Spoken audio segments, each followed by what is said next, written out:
Colosseum, they would have men literally fighting to the death. Yeah. What's that? You went to a Russian school, which is pretty close.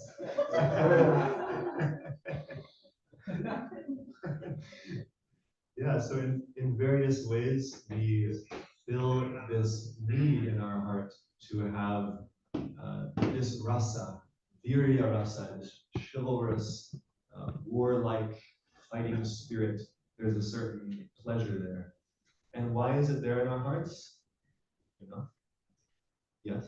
Because it's in Krishna's heart. Because God wants to fight. Krishna wants to fight. Yeah. And so he, in Goloka Vrindavan, fills that by wrestling his cowherd boyfriends. It's pretty tame. Of course, he kills demons also, but not in the eternal spiritual world of Goloka. So in this section, we're hearing about how the Lord, in his boar form, is fighting. What's the boar incarnation's name? Varahadev. Yes, and he's fighting a demon. He's the brother of Hiranyakashipu, named Hiranyaksha. Now, Hiranyaksha, just yesterday, we saw him approach the demigod of the waters. I'm going to pop with you again. What's the name of the demigod? Varuna. So Hiranyaksha approached Varuna, and he was very insulting towards Varuna. Right? He was criticizing, what's the word? He was blasting him, harsh words. And what did Varuna say? Varuna said, it was something to the effect of, like, I'm actually an old man, I can't fight you. Listen, but you know who can fight you? Is Vishnu. He's actually a good adversary for you. He's going to kick your butt. Pick on someone your own size. Pick on someone your own. Yeah, so Varuna, he said, actually, he's going to kill you. You go fight him, go try, but he's going to kill you. Varahadev, so proud, he thinks he can kill God. This is the insanity, the mind of the demon. So we'll hear now how he goes to approach Varahadev, who's saving the earth, Bhumi, who, if you didn't realize, is actually Varahadev's consort. You know how Krishna has Radha, Ram has Sita, Narayan has Lakshmi, and Varahadev has Bhumi. Yeah. What? Is his consort. I never knew that, yeah. Now you know. Is it 17 or 18? This is chapter 18. Yeah. So with that context, let's hear the cruel words, the hateful words of Varahadev. Not Varahadev. He will also speak some what's the word? He will harshly, shoot back. Yeah. There will be shots fired in this conversation. Varahadev is not afraid to churn the fighting spirit because actually he gets pleasure out of it. He has a good time. So what I'd like to do is to have just 2 readers because we have Varaha and Hiranyaksha, and 2 dramatic readers. Yeah, Prema and Bruce. Okay, Prema's the demon and Bruce is God. Bruce Almighty. Okay. I'll be my train. The proud and falsely glorious Daitya paid little heed to the words of Varuna. Oh dear Vidura, he learned from Narada the whereabouts of the Supreme Personality of Godhead and hurriedly betook himself to the depths of the ocean. He saw there the all-powerful personality of Godhead in his boar incarnation, bearing the earth upward on the ends of his tusks and robbing him of his splendor with his reddish eyes. The demon laughed. Oh, an amphibious beast. The demon addressed the Lord.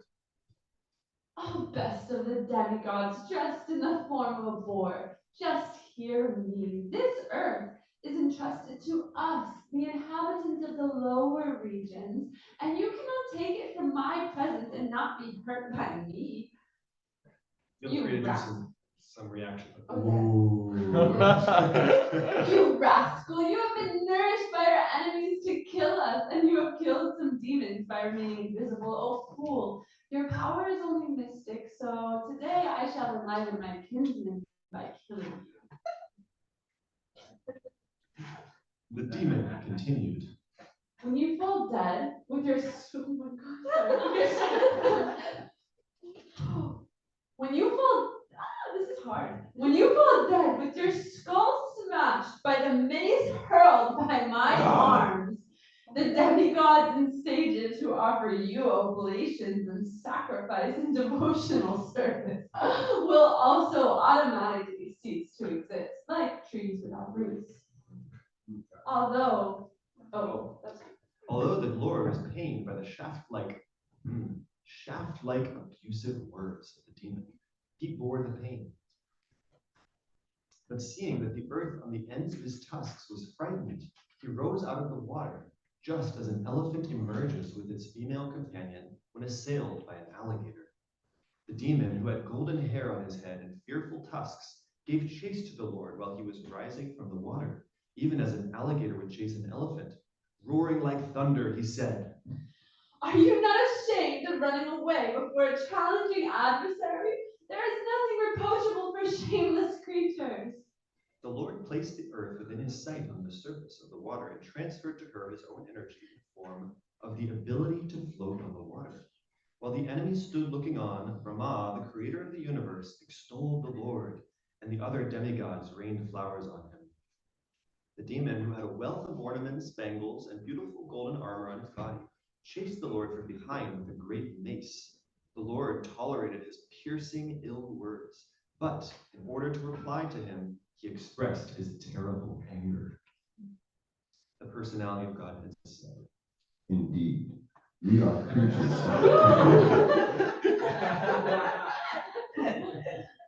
Indeed, we are creatures of the jungle, and we are searching after hunting dogs like you.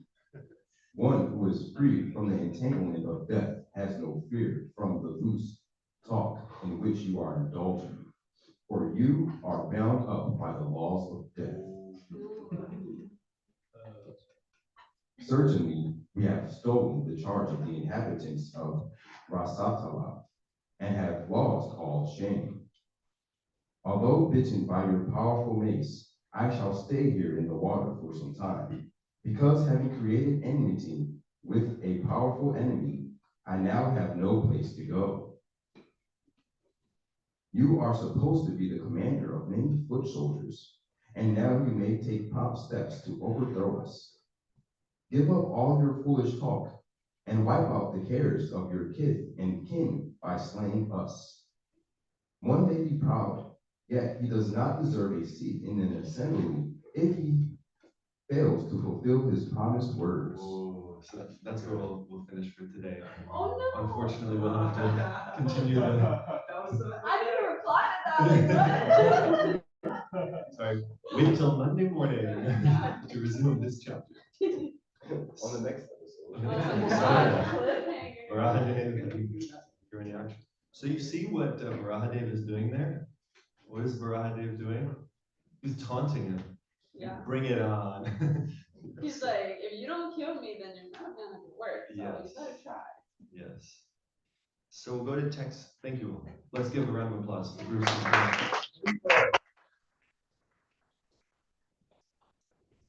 Good demon. Okay.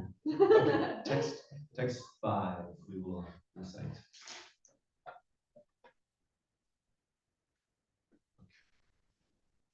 And just before we do this, I like to know a bit about the Sanskrit before I recite it. Otherwise, it's a bit mechanical for me. So, Twai samstute gadaya shirshna shir shnani. He's saying, when you are killed by the mace and your skull is smashed. That's what the first line says. So we're repeating this, and it's important to know what we're saying. And it's kind of funny that we're repeating the words of the demon. Asmat Vuja Chutaya Yacha Tubhyam. From so he's saying when I release my weapon, then Balim Haranti Rishayo Yeche Deva. So who are rishis? Rishis are seers. Seers, sages, and Deva, so the gods, yeah. So he's saying that basically when I kill you, all of these higher beings, they will also die. This is the desire of the demon, is for anyone who's connected to God to be obliterated. And we'll discuss why that is the desire of the demon. And then finally, Swayam Sarve Na Bhavishyanti Amula. Mula means root. So he's saying with no root, this world will have no root, and then automatically everyone will die. So most of the Sanskrit prayers we recite are devotional and sweet. This one is not one to, we're not doing this in a devotional mood, we're doing this as a meditation on the mind of a evil person, a demon. So we're gonna do this now.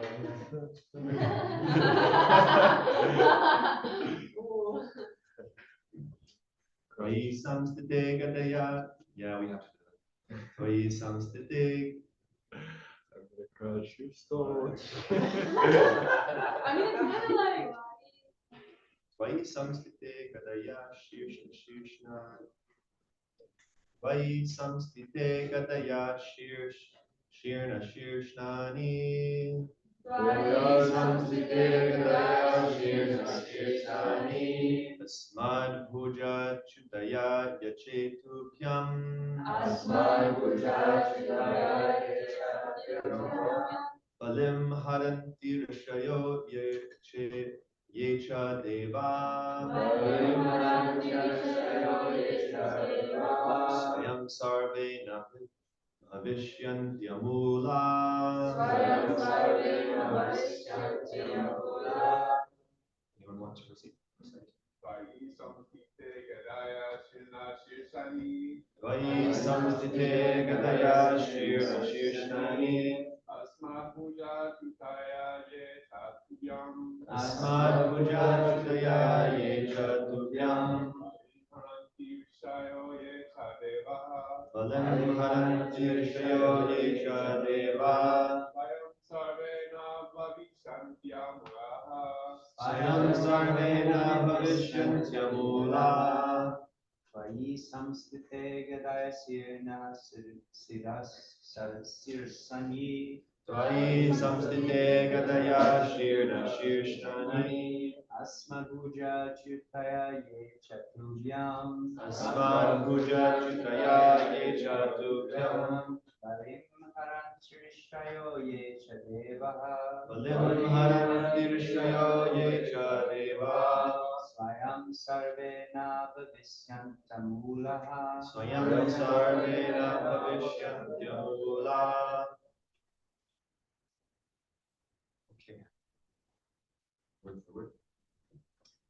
Tvai, when you, samstite, are killed, gadaya, by the mace, shirna, smashed, shirshnani, stolen, asmat, puja, from my hand, chutaya, released, yea, those who, cha, and, tubhyam, to you, balim, presentations, haranti, offer, rishaya, sages, yea, those who, cha, and, deva, demigods, swayam, automatically, sarve, all, not, mahavishyanti, will exist, mula, without us. Together, please recite. The demon continued, when you fall dead with your skull smashed by the mace hurled by my arms, the demigods and sages who offer you oblations and sacrifice and devotional service will also automatically cease to exist, like trees without roots. Any volunteer for the report? All right.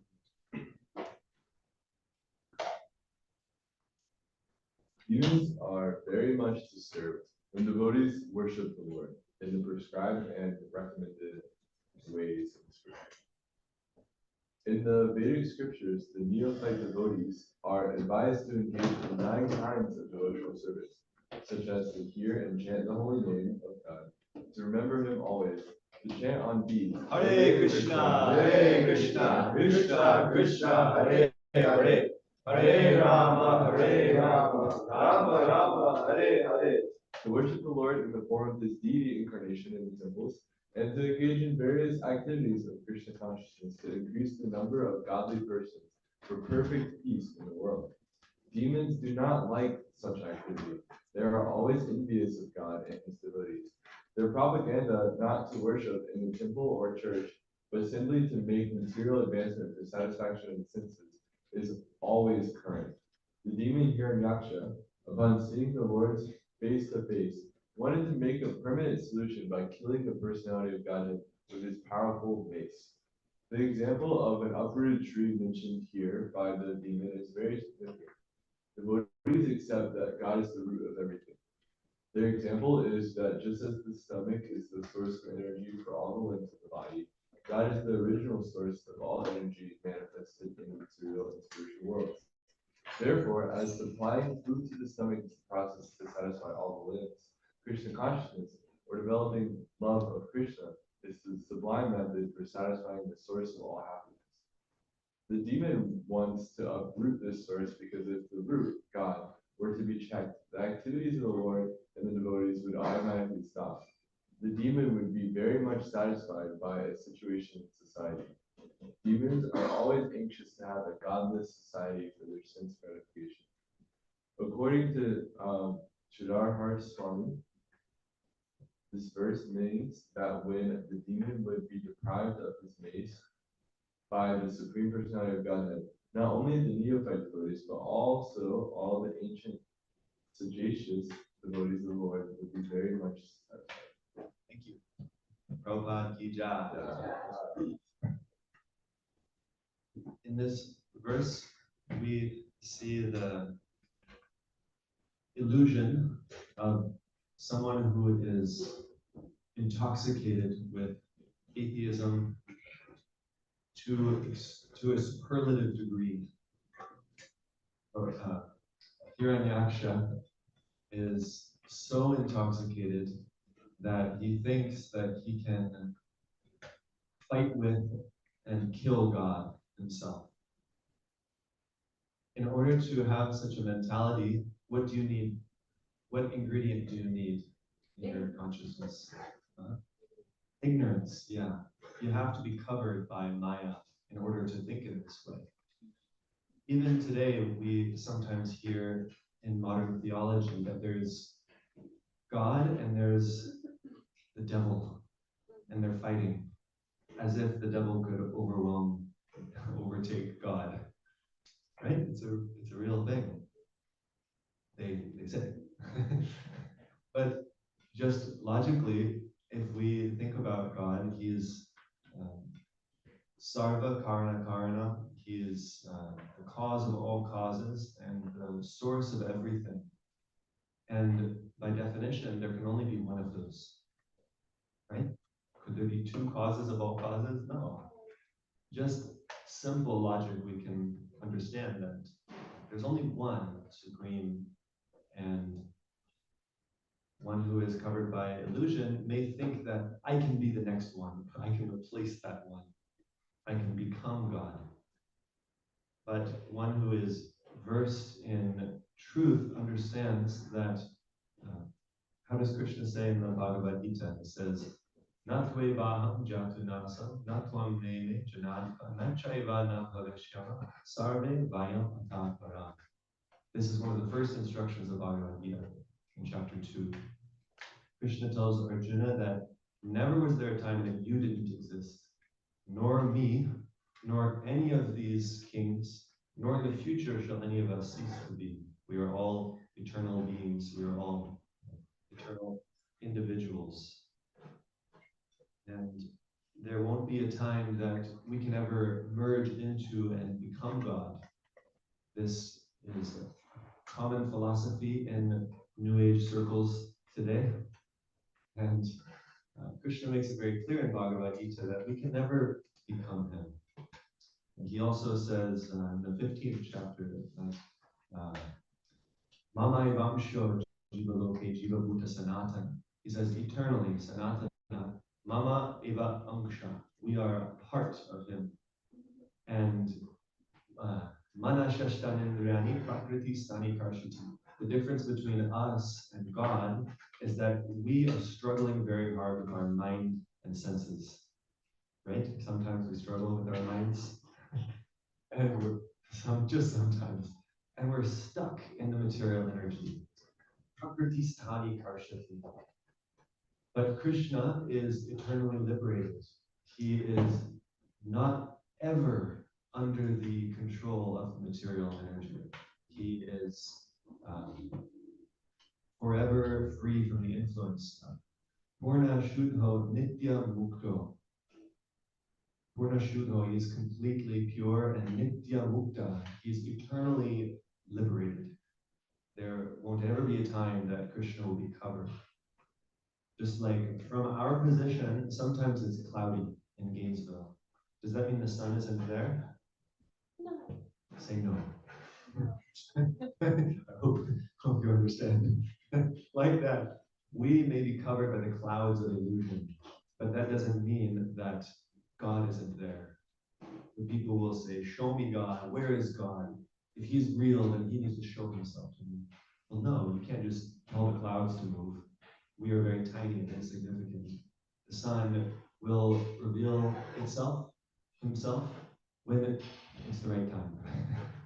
He wants to. And so, one who is covered by illusion may think that I can overcome the Supreme Lord. And like Hiranyaksha here, he is experiencing some anger, perhaps fear. We don't see his fear in his words. But these are the two basic reactions when there is a great obstacle, right? There's fight or flight, anger or fear. And it's even there in the Gita, very interesting. Vita, Raga, Bhaya, Krodha. Krishna says that when we give up these three, these are the basic emotions. I just recently heard this analysis. There's a devotee, Bhakti Vigyana Goswami, very brilliant. And he was saying that basically there's only three emotions in a broad sense. There is attachment, or lust, we can say, raga. There is anger, krodha, and there is fear, bhaya. And the root is this desire. We desire something. And the reason we're in this world is because we desire to be in the center and not have Krishna in the center. Now, when we come in contact with someone or something that interferes with that desire, then we will feel one of these other two emotions, either anger or fear.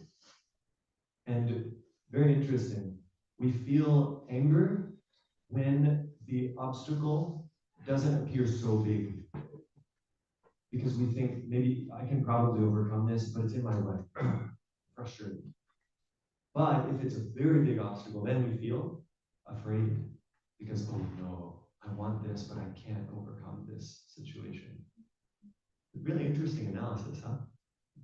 This is our situation in this world. We desire things, and there are things in our way. Depending on the magnitude of that obstacle, the size of that obstacle, we feel anger or fear. Here, we're seeing a lot of anger as Hiranyaksha is trying to fight and overcome Varahadev.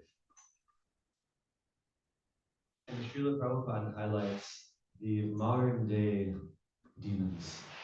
This is a word that is not the most, it doesn't conjure up images for me of people who are actually asuras in today's world. We might think of someone like the devil in Christian theology, someone with horns, with a pitchfork, right?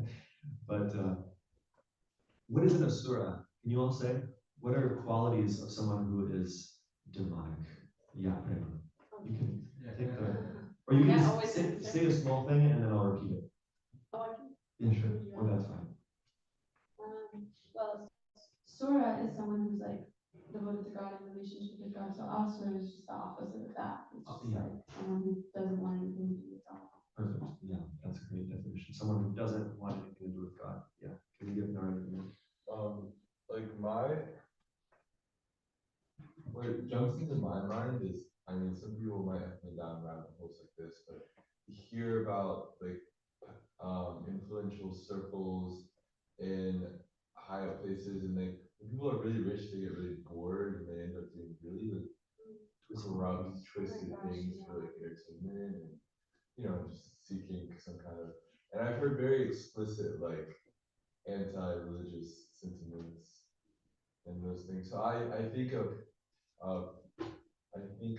powerful people really who profit off people being sick or things like that. Yeah.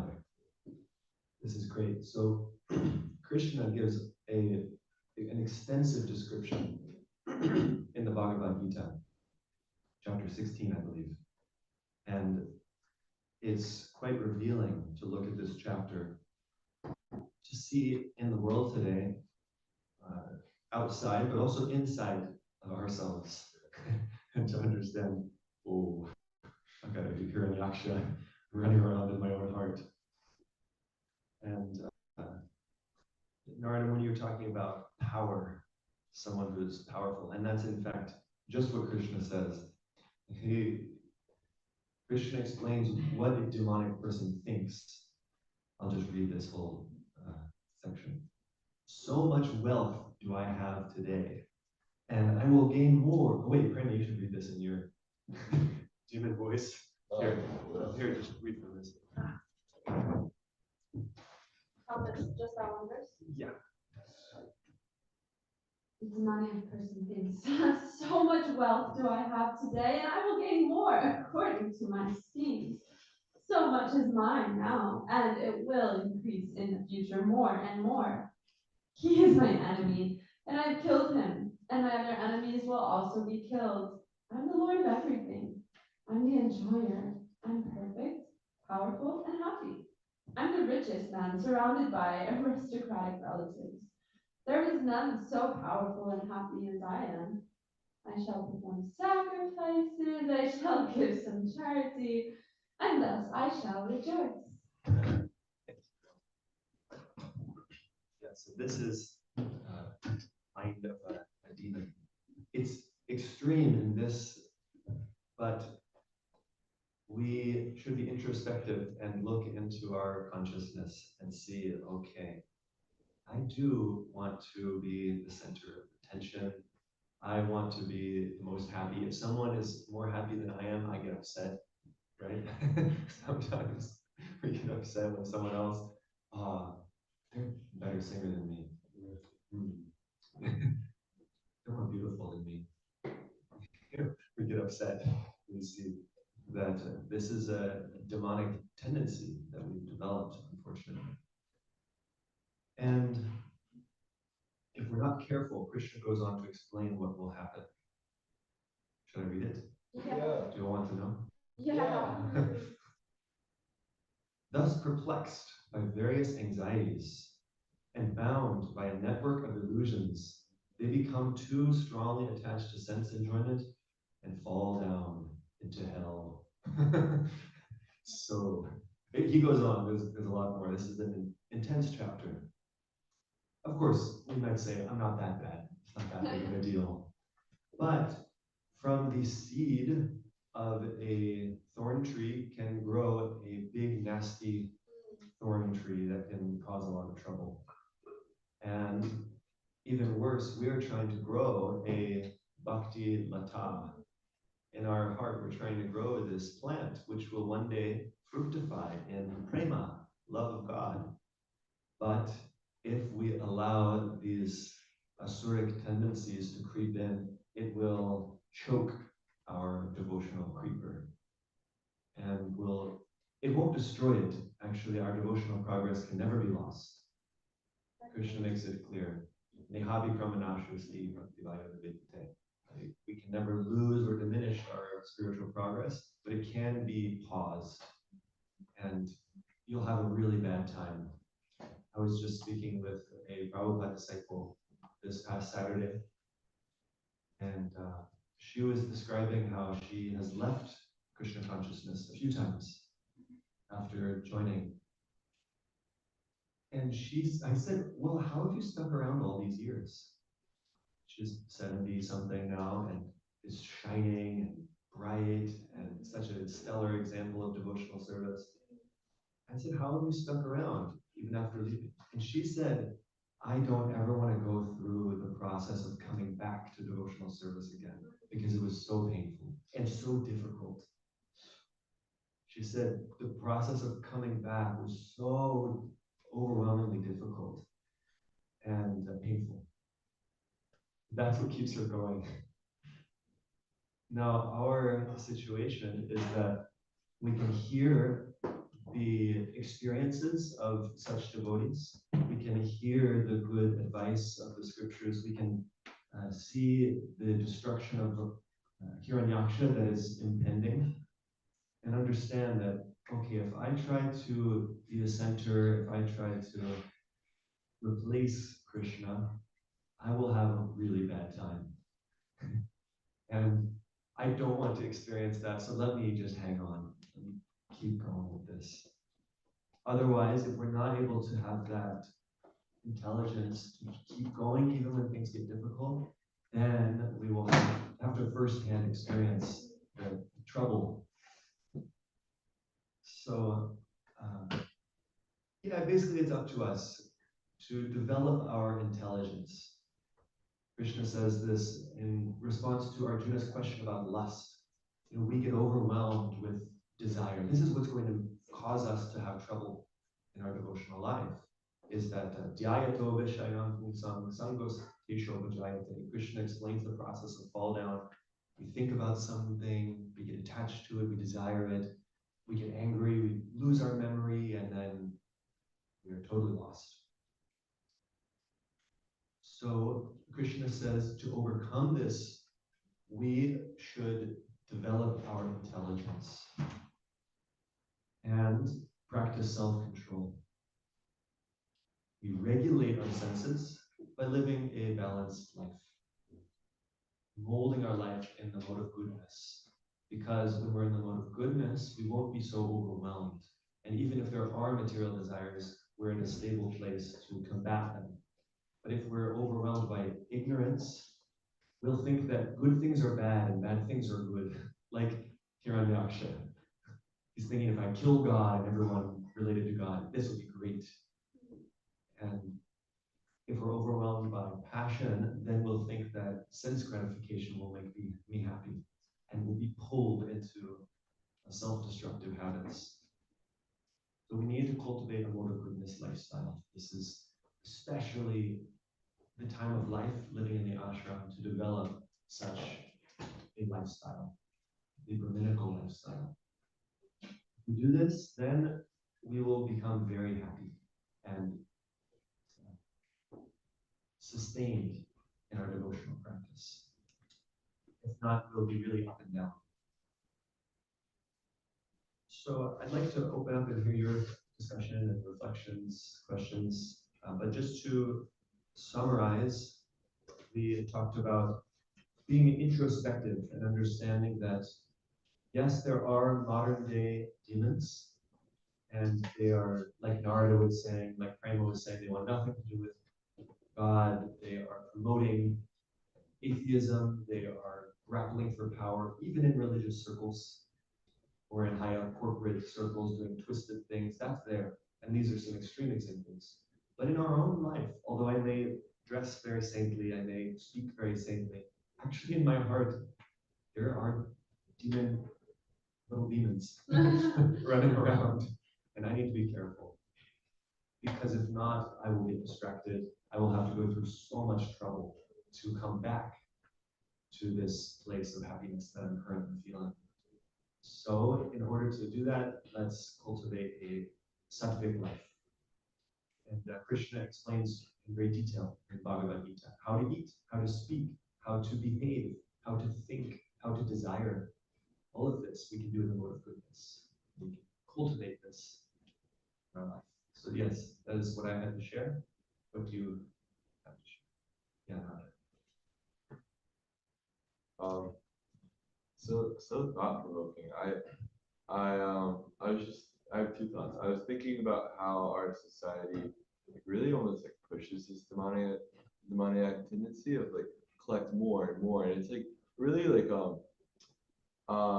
it's like glorified to just keep growing income and Your parents will be so proud if you have 3 houses, yeah, 10 cars. way more than you need, but it's glorified.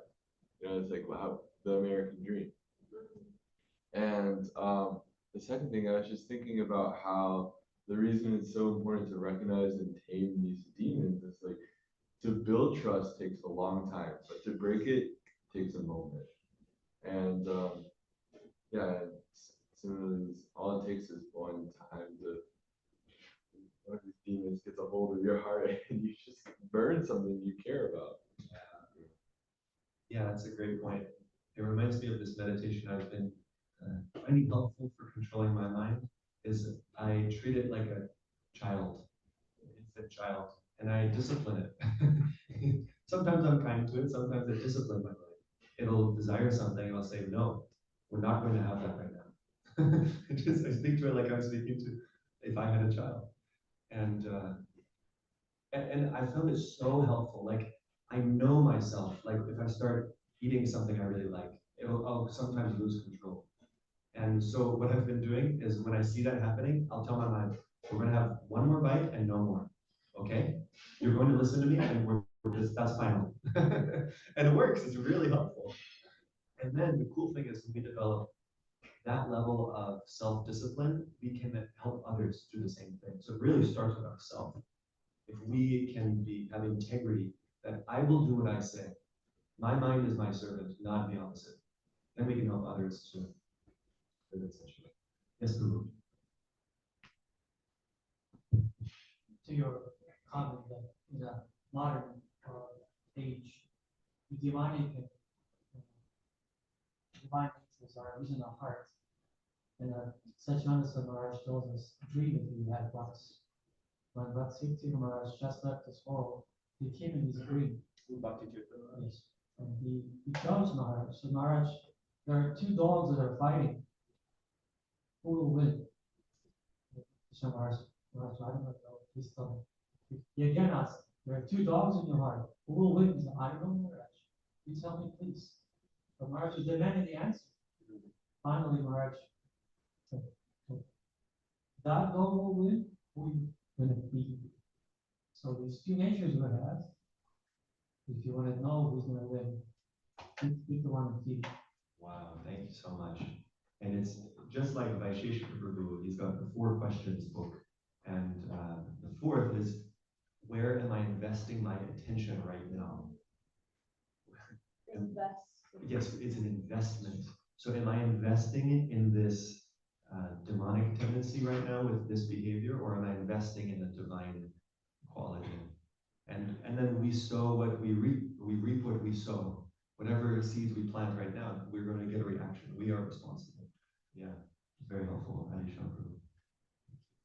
Yes, Koti. About cultivating the mood of goodness. Sometimes I find it discouraging because, for example, when I first started following the principles and such things, I was a little bit intense. Like, okay, I'm gonna stop reading these things. I'm gonna stop watching these things. I'm gonna do this and that, and I did it, and I maintained it for a long time. And eventually, I was like, it was more so like repression, and it wasn't really like necessarily honest. To some extent, it was because my desire was honest, but the other desires were still there. And And so now I find it difficult to find a place where I'm not necessarily like going way out of my comfort zone while also not indulging in what I know is not necessarily best. And I'm talking about little things like, watching movies or going out with friends to a restaurant or something like that. So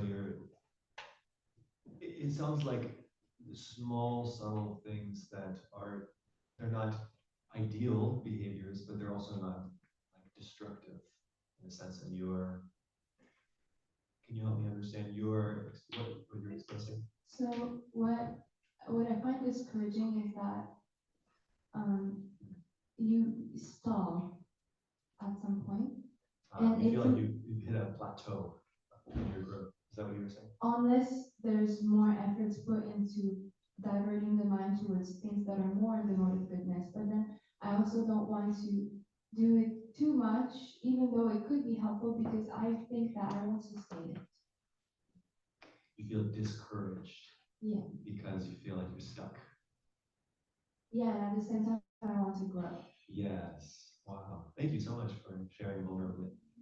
Yeah. One thing that I found helpful to think is that I have habits which aren't ideal. I don't want them.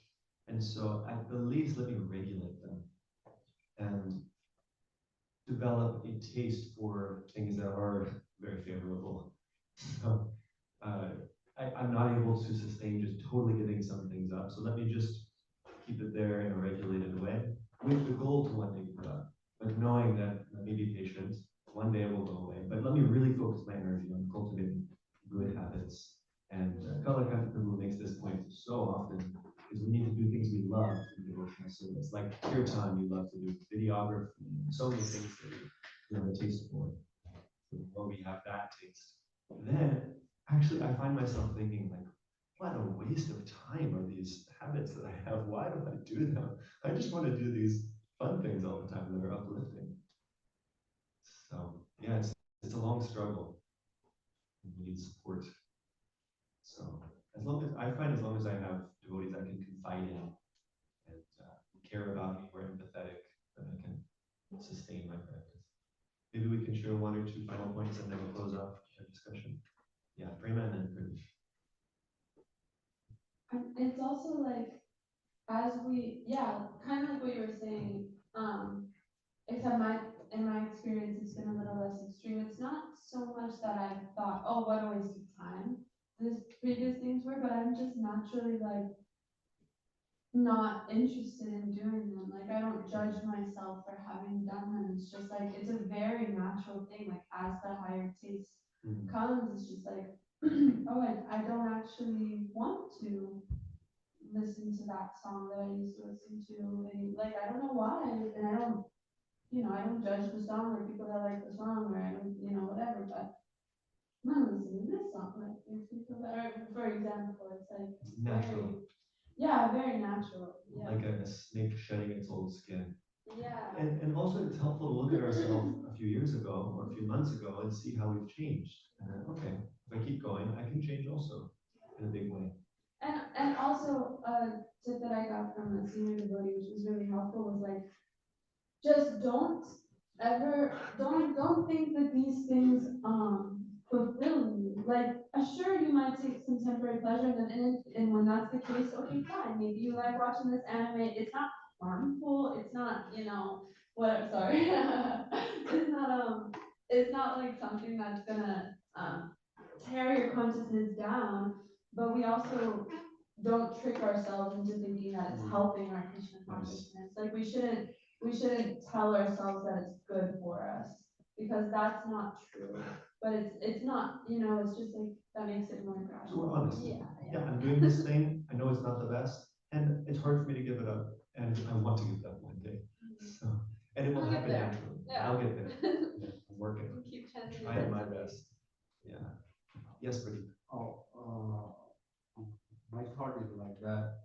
Like even we have like mode of goodness and even we follow the scripture or like regulate the senses, but like if we don't have self-awareness or like what detachment, they will not know like what they are doing. If we don't have self-awareness and detachment, then Yeah, we'll and go how away. to increase like self-awareness and detachment like things that most. Yeah, we have to be honest with Krishna in our prayer, honest with friends, honest with our spiritual teachers. That's what I find is sincerity, honesty, and then it becomes clear where we are lacking, and the detachment comes by higher taste. Param drishva nivartate. We need to get that higher taste. We just need to have so much fun doing Harinam or dancing with the devotees or whatever it may be. We need to get that higher taste. I want to end with this highly encouraging quote. I have this note on my Google Drive called Encouragement for Struggling Sadhakas, where there's a few really nice verses. This is from the 11th canto, Krishna is speaking to Uddhava. Having awakened faith in the narrations of my glories, being disgusted with all material activities, knowing that all sense gratification leads to misery, but still being unable to renounce all sense enjoyment. My devotee should remain happy and worship me with great faith and conviction. Even though he or she is sometimes engaged in sense enjoyment, my devotee knows that all sense gratification leads to a miserable result, and he sincerely repents such activities. Kind of like what you were saying, Prema. Krishna's saying, don't worry, you're okay. Be happy, keep going. These things will go away in time. Just don't give up. It's interesting. Last point. And let's go. Well, I just, it's good. Like, be happy, but also repent your activities. Breakfast? Okay, Jack. So this verse that you just shared says, okay, just be happy, it's fine, but then also repent your activities. Yes. How do we do both? Mm. What is that? Mm. Because for me, it seems like I can't be like repentant and still be like, Maybe not in the same moment, but we see Ajamala, he lived a degraded life, and then he developed this intense regret that, oh my God, what did I do? And then he gained his determination. I am going to seriously practice devotional service, and I'm not going to do that again. So, it's chronological. There's a series of steps like the 12-step program. First you accept I've got a problem, then you start to work on it. it might not be something that we're like, okay, I'm never gonna do that again, but it might be something like, I didn't feel good, maybe I won't do it for as long. Or Yeah, it could be in the mode of passion that we think, like, I'm never going to eat chocolate again. And then it's unsustainable and we disappoint ourselves. Yeah. Because we do it again. Then we feel shameful, ashamed. Yeah, Tulsi, you want to say something? Well, in my case, I just wanted to be. Is that on? Can you pass it? No, I think it's not working. Don't worry. Well, you should. Another one is coming. For the online audience, we want you to speak. Well, I just wanted to like also point out like this perspective. I think that I see like when sincere devotees like coming to the temple and stuff, and most of them are, I see that there is like a lot of goodness in their nature, but like I don't sometimes feel like that way, and I get like kind of encouraged, like I feel sometimes more like a nature, I guess. So I'm like, I'm not sure like in this life I can like progress to that because it's a long way. And when I was little, like I really wanted to follow like everything and to have, like to just do everything, but I found myself faking it. So actually, I wasn't making any progress because I wasn't being honest with my nature, with myself. So I think that I heard in other classes that sometimes even like depending on the level you're in, you can just add Krishna in gradually. But for me also like if I suppress like the things that I like that are not like harmful, I find it fun and stuff. then I also like I kind of get angry and I don't want to be like emotional either. I'm so personal myself. But when I let it go, I'm like, oh, okay. And now I want to go to the temple. So I found like that balance. And I feel in balance when I don't do one of the things. For me, it's both. So many insights there. Thank you, Jesse. You know, you can feel discouraged seeing other devotees who are so pure, and sometimes I'm so far from that.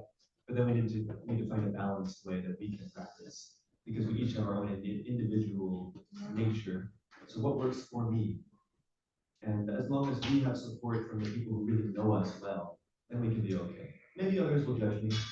Okay, yeah, I'm eating a lot of sweets today, and I know some devotees may be looking at me and judging, but I know I need this today. If I don't,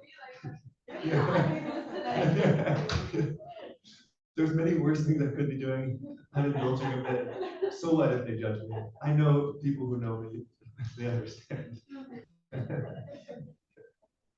So, should we just keep going on, Ishan, bro?